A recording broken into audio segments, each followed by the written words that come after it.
Boy. Prayers for Trump, you guys. Prayers for Trump, his family, his team, his campaign. Prayers to you guys and your family. I want to send you guys my love as we start off a new week. And as you can see, we don't know what to expect. It's crazy, man. An absolute disgrace. The times that we're living in. Dark. Very, very dark. You know? But hey, threat to democracy. He's a dictator. He's a threat to the United States. Hitler on day one. Project 2025.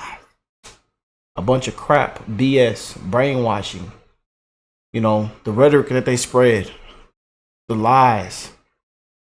You know, and then to bring it onto the debate stage. You know, if he was going to destroy America, he would have did it in his first term. They've tried everything against this man. We've sat through sham trials that could have been bought years ago. We wasted a lot of time and energy. But hey, this isn't America anymore. You know, we come after our political opponent. You know, all we've seen is election interference. And now the second attempt on his life. Prayers for Trump, man. But he knows what he's against. We know what he's against. It's a corrupt system. A corrupt machine. We're not against the candidate. We're against the machine, you guys. You know? And this is ridiculous. You know? Ridiculous. FBI just admitted the Trump assassin has been on FBI radar for 5 years. You know, this is crazy. He's a guy unemployed, lives in Hawaii, one of the highest cost of living states. He's traveling to Ukraine, Washington, D.C., huge criminal record. No one's seen this coming. Has a high-priced rifle. And then Trump's golfing event wasn't on any public schedule. You know, but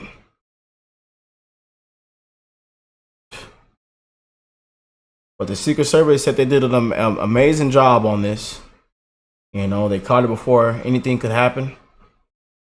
They got him before any shots were rang off. But it's just something that's not sitting with me. Y'all know, a lot of y'all feel the exact same way. You know, so you put all this together and you see, you know, the new details, and something still doesn't feel right. Prayers for Trump, you guys. And still, we don't know what to expect any day from now.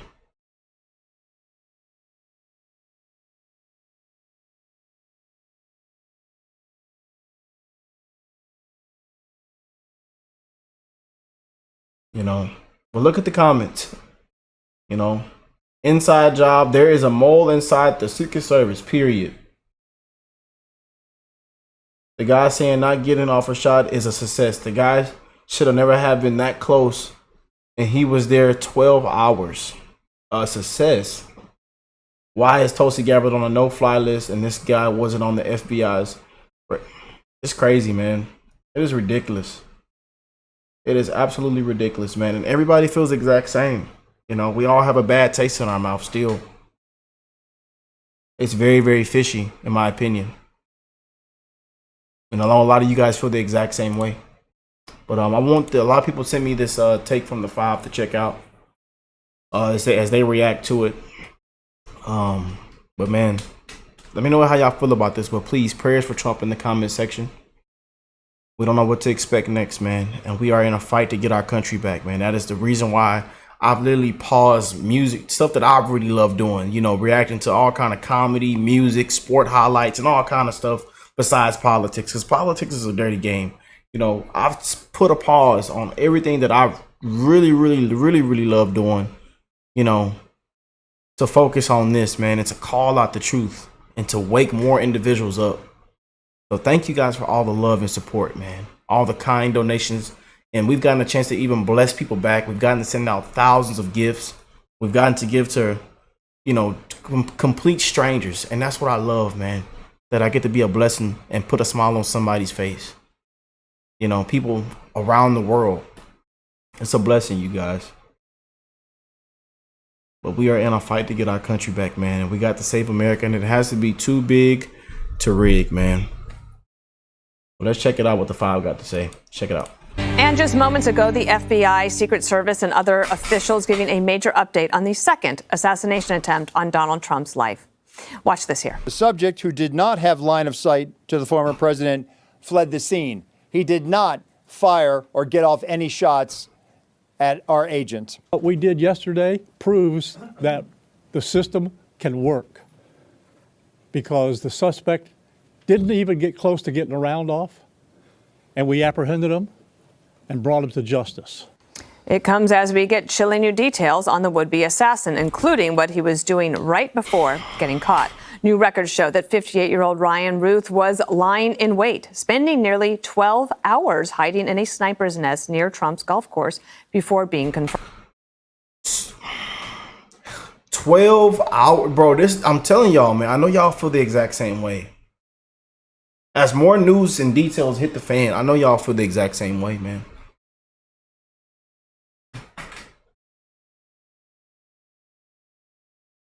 Something is still just, you know, if I really would say what I really want to say on this video, I would get in big trouble. And I might even disappear. So but again, it's fronted. A Secret Service agent opening fire after spotting a rifle poking through a chain link fence while the former president was golfing, causing the suspect to flee in a car until cops caught up with him. Driver! Walk straight back!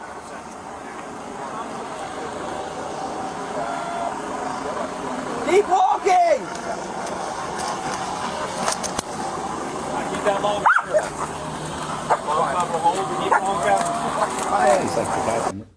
The Secret Service director also addressing concerns that his agency needs more resources. Watch here. We also have a necessary need to make sure that we're getting the personnel that we have.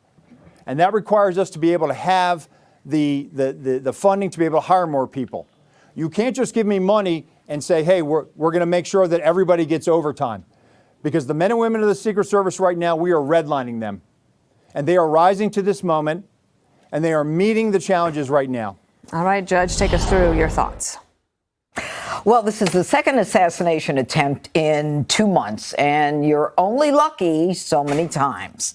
Now, the Secret Service, you may recall, told us that the protection of Donald Trump was upgraded after we received the Iranian intelligence of the threat against him based upon his takedown of Soleimani as well as Abu Bakr al-Baghdadi. And but what we saw in Butler was a fiasco of finger pointing by the Secret Service, as well as incompetence and reluctance by the Secret Service, although I would point out that we still haven't gotten the final report on this. But on yesterday, thank God that there was one Secret Service agent who was able to see the barrel of that rifle coming through a gated fence and was able to shoot. And God bless him for the fact that he had the ability to see and stop that. But I also want to be clear that I don't know that the attempted assassin, would have been caught but for a civilian who took a photo of the car and got the plate number. So the first question I have is there really communication, or is there communication at all, between the local police and the Secret Service? Now, there also is, why there's still question as to whether or not Donald Trump is getting presidential level protection. There were no drones, okay? There were no dogs. And, he's talking about either they need more people or they need more money. And the Secret Service said yesterday that Secret Service is, quote, limited to areas that the Secret Service deems possible.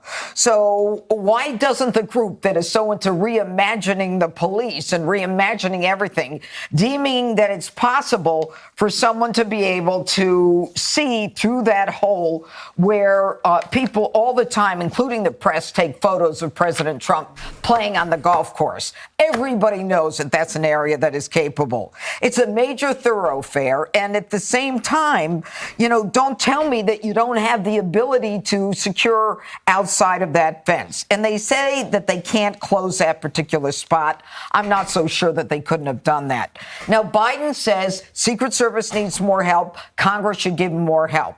I have an idea. Biden could simply assign more help. He can redirect funds. We had $7.5 billion toward electric vehicle chargers. I think 8 of them are working. We have billions of dollars every year that are going towards illegal. We don't even know how many are coming, but we got the money for them. And so don't tell me you can't redirect funds. And finally, what is the mission of the Secret Service? The mission of the Secret Service is supposed to be the protection of the president, his family, and dignitaries. I can tell you as a local DA for 32 years that the Secret Service is always competing on economic crimes with local DAs, with local attorney generals. Why is the Secret Service involved in 2009? They created an electronic crime task force in Rome, Italy, no less, where it was a public-private partnership to go after high-tech computer-based crime. Why are they doing everything that local DAs and attorney generals are doing, as well as every other 3-letter agency is doing? And finally, get out of our business. Don't tell me you don't have the money and you don't have the time. Hire merit based upon merit and not DEI. And the final thing I'm going to say is if you don't have the right people, go to the military. You've got military men who would jump at the chance of this, have the clearance that's needed to do this, then have the mental and physical ability to do it. Yep. And Harold, I think that Secret Service, they started 1865 under Treasury Department. So financial crimes were a part of their remit at the time. But at this point, you have 2 things happening. One, the golfing expedition was off the record, not on the schedule. But apparently, Ruth was in the tree for 12 hours. 12 hours. Yeah, I've heard the same thing. First, I hope everyone had a good weekend, as good as you could have, and glad to be back around. I agree with some things the judges said. We love your positivity, Harold. All right, Harold. All right, but I just don't get it though. 12 hours, y'all. 12 hours, and the event wasn't on any public schedule. I'm just saying. You know, something's a little, to me. I disagree with some things. I agree wholeheartedly, based on what the sheriff said, and the sheriff of the county said that President Trump phoned him and thanked him and all of the law enforcement for their efforts. And I understand that President Trump, at least according to the reports, has told the Secret Service, "Thank you for your efforts." I won't tread over things that the judges already said, but there are a couple questions that I still have. And I hope we'll get them. I thought the press conference was constructive. They told us what they knew and what they don't know. Hopefully they'll come back and tell us when they do know these things. And one of 2, 3, 4, 5 things I want to know is, when did the guy get to Palm Beach? How long had he been there? Was he ever at Bedminster, or for that matter, any other place that President Trump has been over the last 6 to 12 months?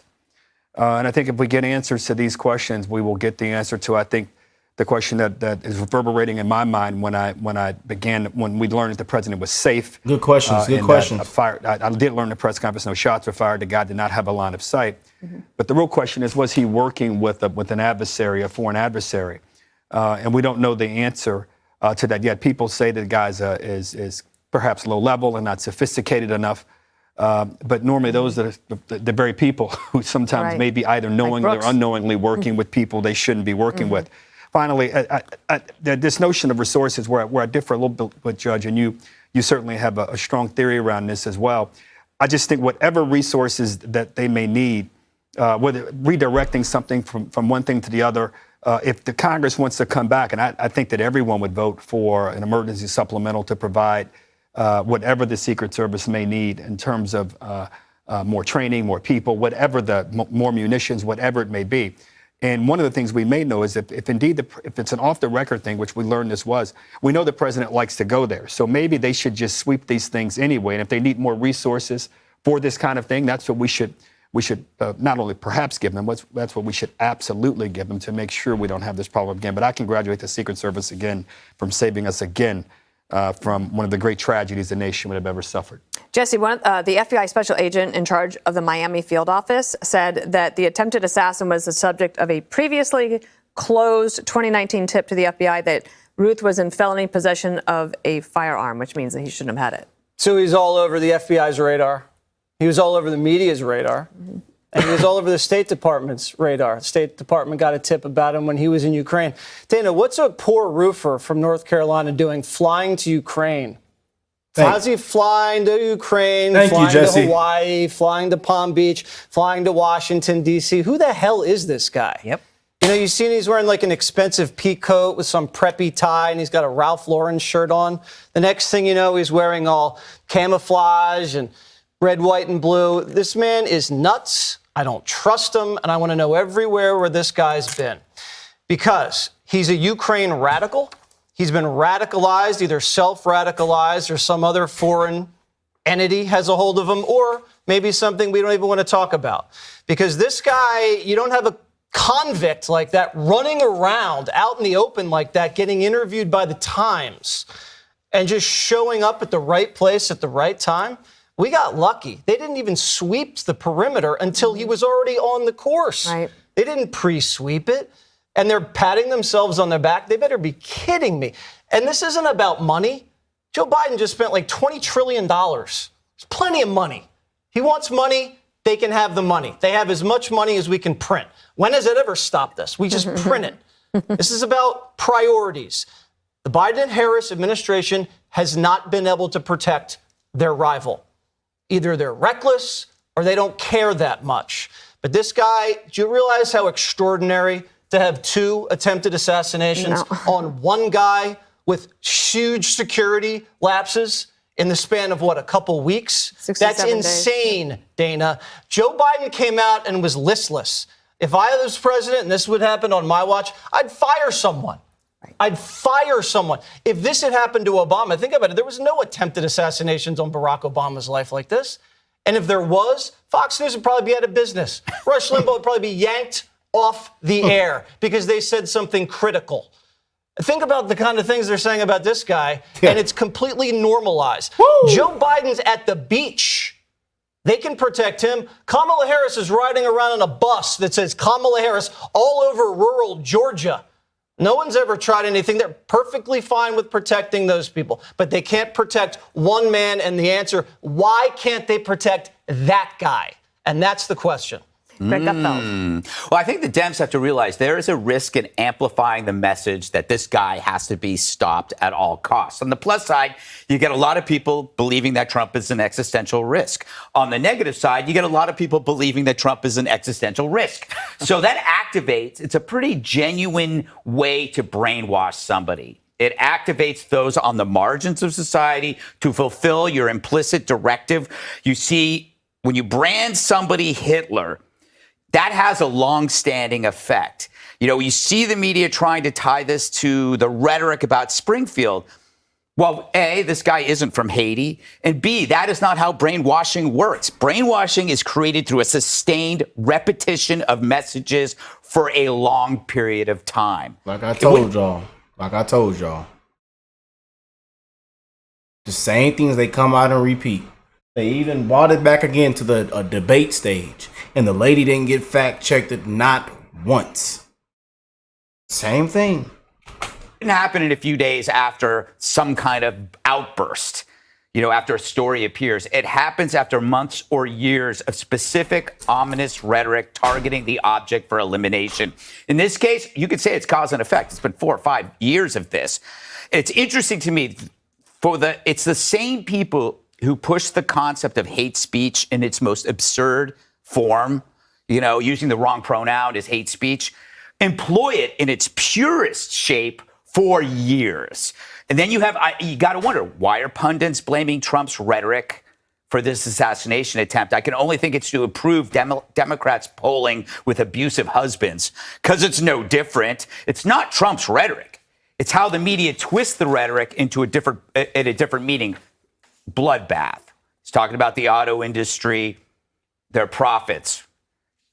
Do most people know that? Probably not. Drinking bleach, the fine people hoax. It was never Trump's rhetoric. It was the hoaxing of it that created this kind of umbrella notion that Trump is an existential racist, and that encouraged violence.